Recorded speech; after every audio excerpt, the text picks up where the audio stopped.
This video has been sped up and voiced over. The products used in this video are flowers that I dried using silica gel and the microwave quick dry method. These flowers came from my friend's mother's funeral, so I decided to dry them out and make these pieces for her. I hope you enjoy the video. I used P.T.S.D resin as my resin. These pieces came out very, very clear, and I'm very happy with how they turned out. If you have any questions, please feel free to leave me a message. Thank you so much for watching. I had a handful of flowers from the funeral, and I had 5 of these to do, so I had to use some artificial flowers to fill in some space and not use as many of the real flowers, so that I had enough to spread out for all 5 of these candles. So I'm starting out, I am putting the flowers in first, starting with the artificial flowers, and then I believe that these are cherry blossom flowers, and I believe I got them from Dollar General. In case you guys want to know where the mold came from, you can find that on justforyouuk.com. I think that's where I got it at. I'll verify it and put it in the description.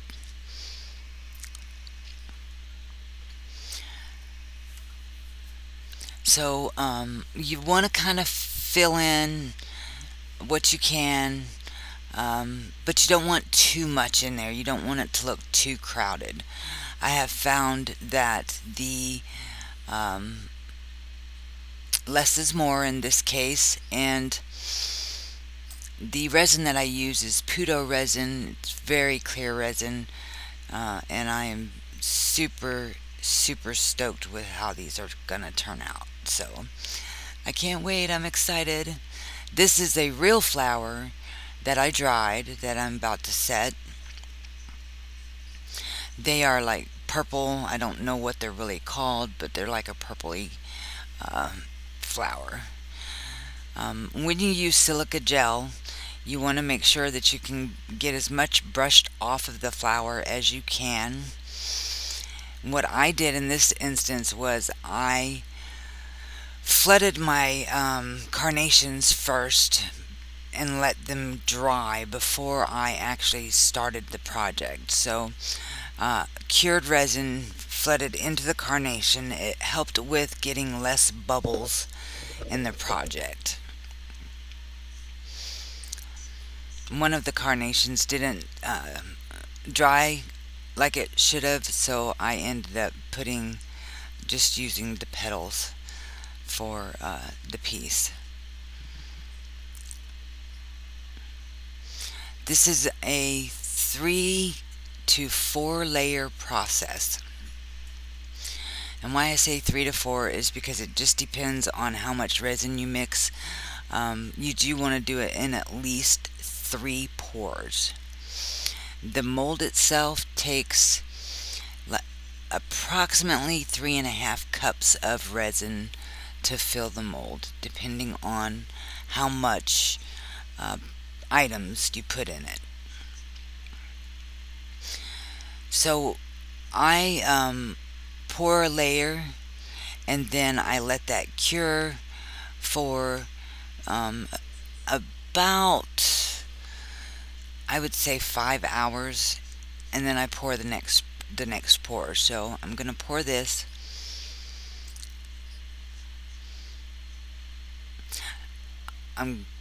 When I'm done with pouring, I wipe out my utensils. I found that it is much easier to wipe it out than to let it dry and then try to peel it out.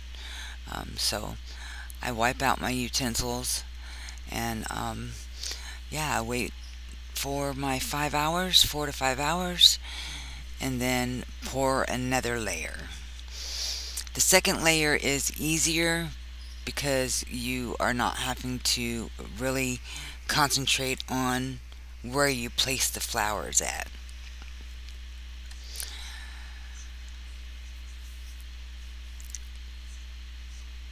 We got to fill in that little area right there. Baby's breath is the perfect filler for these types of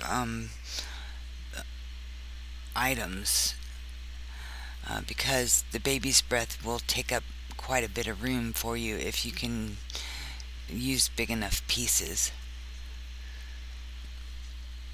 So here is going to be pour number 2.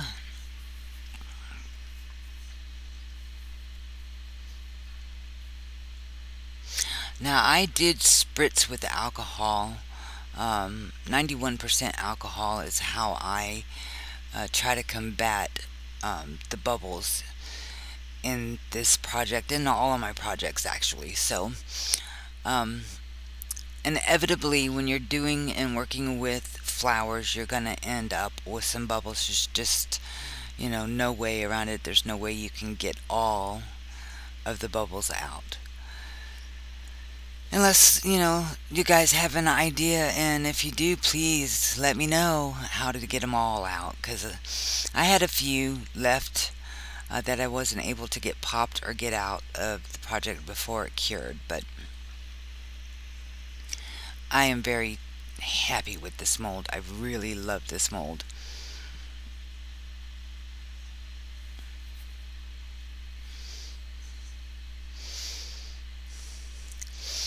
Now, so I stopped here, and the reason why is because the next layer I want to be able to get enough resin in there to go all the way around that candle holder.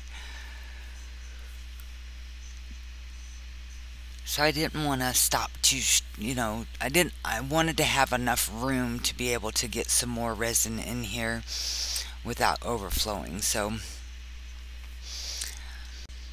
I like adding some little petals, a few pieces on your second layer in order to give you like a 3D effect, some dimension to the piece. So that's what I'm doing now. I'm just adding just a few little petals. I'm not gonna overdo it or put too much in it. So even if it is just a couple of baby's breath, that would help give it dimension.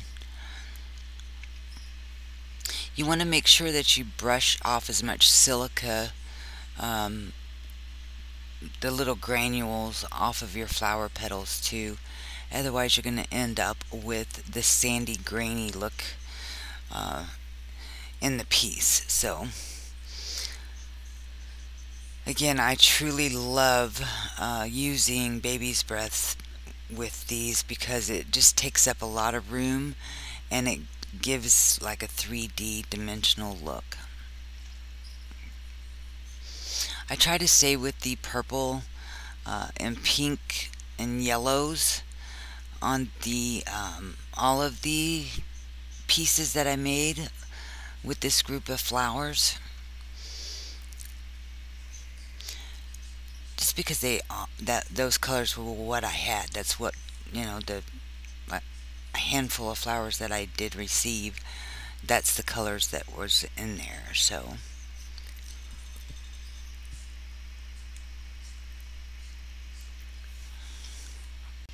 okay, so here we are on the last pour. I'm sure some of you noticed that I did not pour all the way to the top, and I only had very little bit of resin left, or very little bit of space left. The reason why I didn't go all the way with the pour before this is because if you leave your flower open until the very last, you have less chance of getting bubbles in your flower, air stuck in the flower. I don't know if that makes any sense or not, but as you go in layers, when you go in layers, you want to try to alleviate the air as you go, so you don't get the air pockets and bubbles. And if you allow the air to escape as you pour, you have better luck at not having bubbles. So here it is. Here's the masterpiece. I just love this mold. So getting the piece out of the mold is definitely a challenge. I found that if you start at the bottom and you work your way around, that is the best way to do it.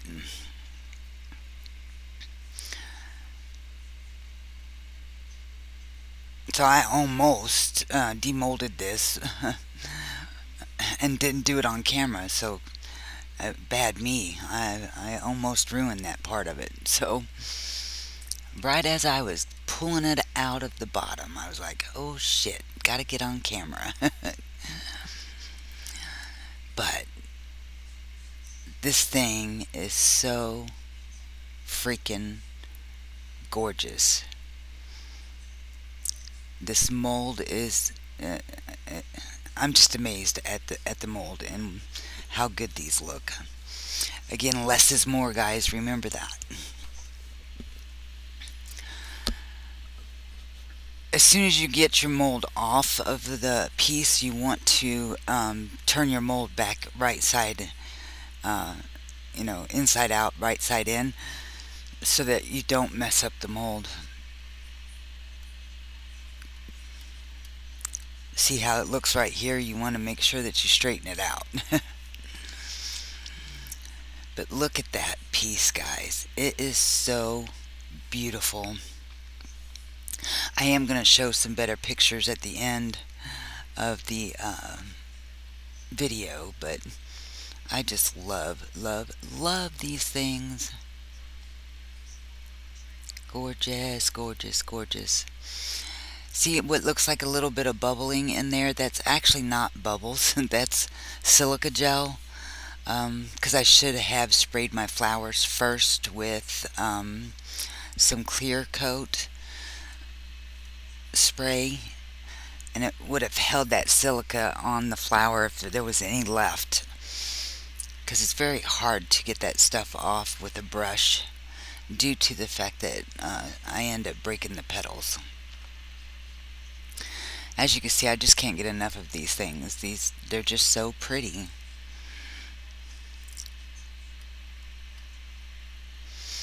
So once you get it out of the mold, if you have any runoff, you can just take, like I am doing here, I'm just going to take a crafting knife and I'm going to cut off any overflow pieces.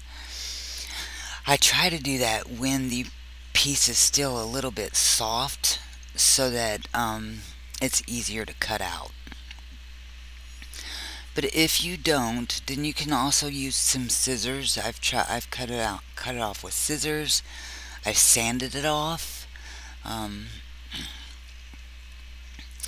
snapped it off, because sometimes you can just bend it and it comes off. So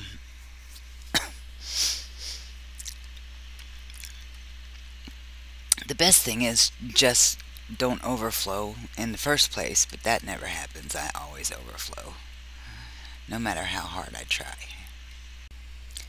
Overflow always happens for me, and see, I'm using a pair of scissors here to cut off some of the overflow.